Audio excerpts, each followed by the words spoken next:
Het is bijna vakantie. Freed is officieel de laatste squalledag, maar op een soort plakken water op de tonsje al afsluiten met activiteiten voor de baan. Daarom zeggen wij die dag even mee op KBS de tuinrissing in Droegeham en op de wel in Broeksterwaard.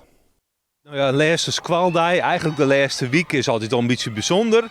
En de laatste squaldag, dan doe ik al wat bijzonders, soms een vossenjacht of wat bijzonders. En nou hebben we eigenlijk een heel mooie springkussen, een soort baan, waar alle bijen in circuit lekker op watje kunnen. Dus dat vinden ze hartstikke leuk. Nou, deze laatste squalledag vieren we dat we bijna vakantie gaan. En we vieren alle jidjes van de meesters en juffen. En dat is eigenlijk, ja, daar maken we gewoon een groot feest van, Joort. Want wat staat er hier precies op de planning?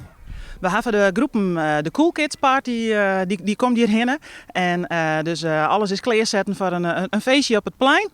We hebben een soort kinderdisco is dat steeds, maar dat is een groot feest voor de band.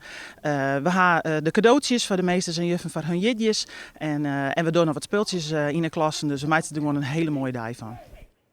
De laatste weken ben vaak wel druk voor de squallen, omdat er een heel soort regelen worden maat.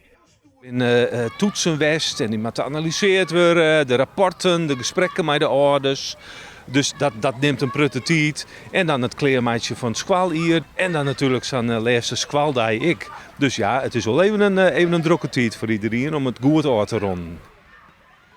Het is natuurlijk het aanronden van een squallen hier. En dat wordt goed doen. Dat wordt met de band goed stop je, eindig je dit squallen hier. Zodat alle band met een goed gevoel de vakantie ingaan. Ja, en dat wil je goed doen. Dus dat vraagt natuurlijk wel even wat extra energie.